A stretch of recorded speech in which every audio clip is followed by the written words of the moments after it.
This year, and it's 2021, I've launched a new high-leg military combat boot, but I still get asked by some soldiers for a combat boot, combat high liability boot with a higher leg, and so I make it.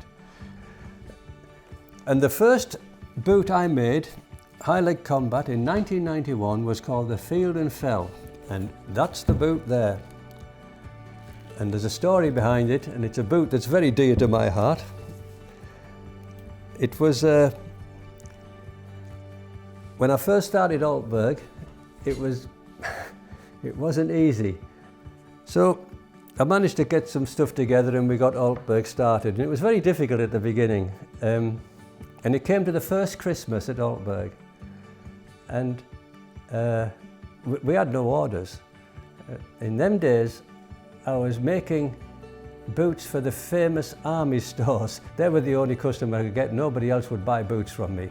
And they were costing me £20 a pair to make.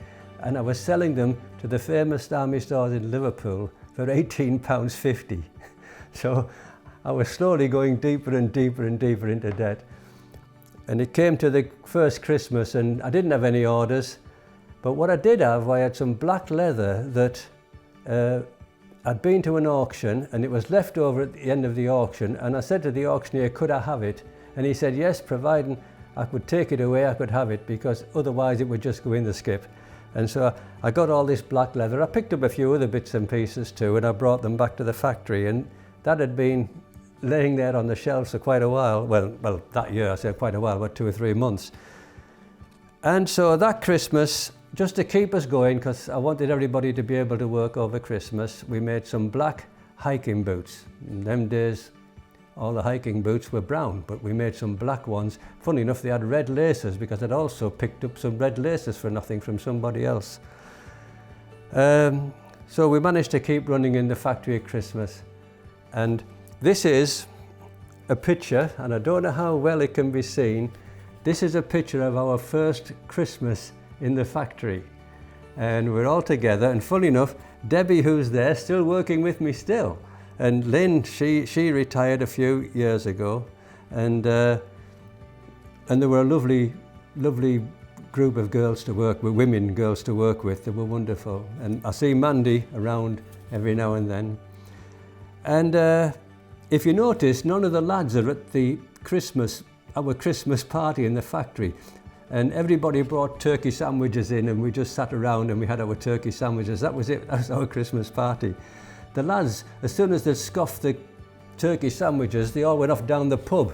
We never saw them again until New Year. So that was our first Christmas. And this boot reminds me of it, because in the New Year, I had these black hiking boots in the shop, and soldiers from Catterick Garrison started coming in and saying to me, could you not make that hiking boot with a higher leg? Because in those days the soldiers wore black boots.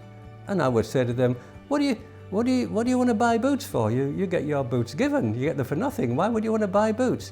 And they said, well, you know, we don't like the issue boot, and at the moment we're all buying Danner boots.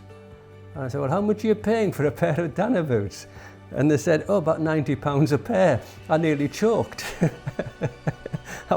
And suddenly I said, right, get me a Danner boot so I can have a look at it, and I'll make a pair of high-leg boots. And they came back as good as they were. They came back a couple of days later. They dropped off a Danner boot. I took the measurements from it, and I made my first high-leg military boot. And that is it. That's the Field and Fell. and if you measure, the leg dimensions are the same as a Danner boot, because I copied the dimensions of a Danner boot, so it's a different boot. But and that's been going all that time, and I still sell it, and it's a great boot. But this year, I made a new high-leg combat boot, and this is it, the Kven.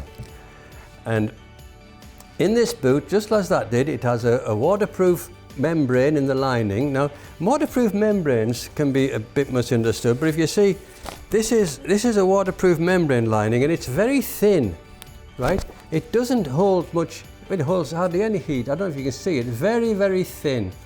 And the membrane's just in there. This boot is much more shaped around here compared with this, as you can see. And the most important thing is the last that we use is a much more shaped last. This is a running shoe last that I made called the A-form. And a lot of soldiers nowadays, they're used to wearing training, you know, in the early life they wear training shoes. And they find it a lot easier to go over to a boot like this because the shape of it is similar to a training shoe. This is the cold, wet weather version of this boot, and it's called the Narvik. And as you can see, it's got a higher rubber rand, but more importantly, the lining inside, it's got fibre in there, all loose fibre made up, and it traps a lot of air in the boot. Really, really good insulation in this lining. And I've blown it up there on a camera I have which magnifies, and that, as you can see, is the lining. It's a bit like having a duvet jacket on in a way, but round your feet. But more importantly, it breathes. Personally, I prefer this type because it breathes more and it avoids condensation better. I always tend to go with most breathability. That's what I do. So this is the Narvik boot, cold wet weather boot.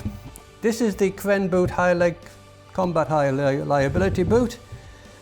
I think that they're both really, really good boots. I'm really happy with them. But I tell you what, I don't think they'll ever replace the place in my heart for the dear old Field and Fell and our first Christmas at the factory. And that's the Field and Fell, and these are the two new boots.